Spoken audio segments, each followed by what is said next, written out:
Est-ce qu'il vient réellement de trouver un téléphone portable avec un portefeuille avec au fond d'une rivière? On peut dire qu'il est chanceux. La plongée sous-marine a ouvert de nombreuses perspectives de chasse au trésor aux personnes pratiquant cette activité. En effet, de plus en plus de personnes partent à la recherche d'objets technologiques comme un téléphone portable, un appareil photo et j'en passe, qui seraient tombés dans des rivières ou des fleuves proches de grandes villes. Et sachez que beaucoup sont ceux qui ont trouvé des objets plutôt chers. Et nous allons les voir ensemble aujourd'hui. Mais en attendant, bonjour à tous. C'est Monsieur Faucon et on se retrouve pour voir des objets insolites trouvés dans l'eau.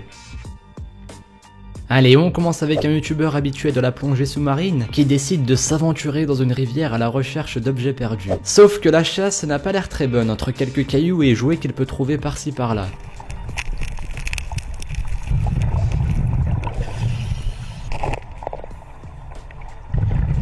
J'ai rien dit. Il a en effet trouvé un iPhone 5C en très mauvais état malheureusement avec l'écran cassé ainsi qu'un liquide visqueux sur le dessus. Il est très probablement mort mais toujours bon à trouver. D'ailleurs, c'est pas la première fois qu'il trouve un téléphone portable dans l'eau. Il en a en effet trouvé un autre un mois plus tard. Et cette fois-ci, ce n'est pas juste le téléphone portable, mais également une carte de crédit, une pièce d'identité et d'autres cartes trouvées dans la housse de protection du téléphone. Et ce n'est pas fini. Il a réussi à trouver le propriétaire du téléphone, du moins ses parents, pour leur rendre le portable. I don't know if his phone works. Hopefully everything's still in there. But it's been a couple weeks. It probably doesn't, but at least he has all his cards and you know, he makes sure. I'll give you something of it. What? Oh no. You keep the money. I'm good.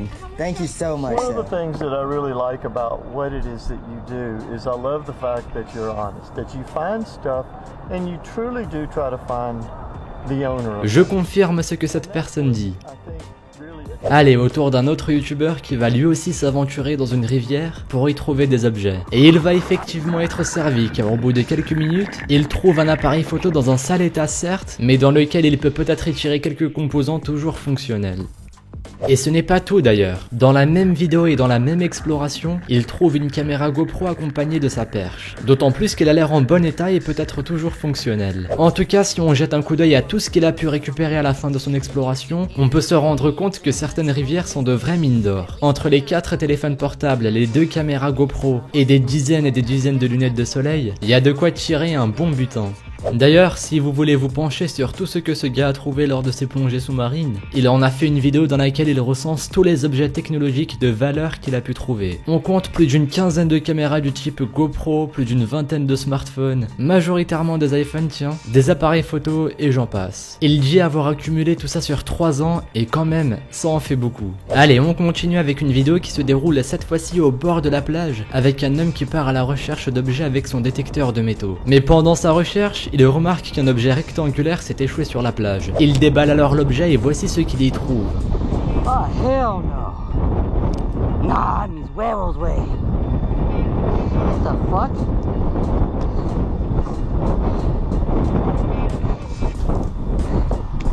Une fois chez lui, il se rend compte qu'il y a plus de 110 000 $. Alright guys, so I just gotta let you know, okay? See right here?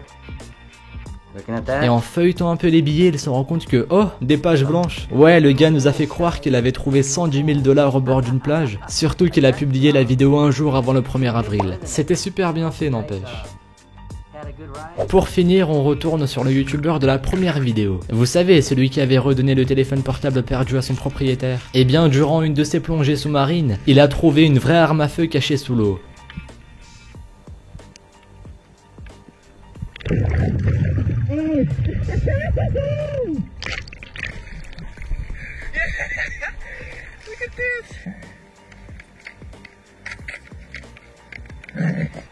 À qui est-ce qu'elle appartenait et pourquoi l'avoir jetée dans la rivière? Même s'il aurait préféré garder l'arme, il décide quand même d'appeler la police pour leur donner au cas où il serait un indice pour un crime non résolu. Dans tous les cas, c'était une belle découverte. You think it'd be any? Bon, évidemment, je tiens à rappeler que ces gens-là ont des années d'expérience de plongée sous-marine et qu'ils ne trouvent pas tous ces objets du premier coup. C'est souvent une question de chance et de lieu, car c'est clair que si vous habitez du côté du Poitou-Charentes, vous aurez du mal à trouver tous ces objets sous l'eau. Dans tous les cas, merci à vous d'avoir visionné cette vidéo. Si celle-ci vous a plu et que vous voulez une deuxième partie qui peut arriver très bientôt, dites-le moi dans les commentaires et laissez un pouce bleu. Suivez-moi sur Twitter et sur Instagram, les liens sont dans la description. Attention aux doigts de pied qui cognent le coin du meuble, et moi je vous dis à la prochaine pour une nouvelle vidéo. Salut à tous!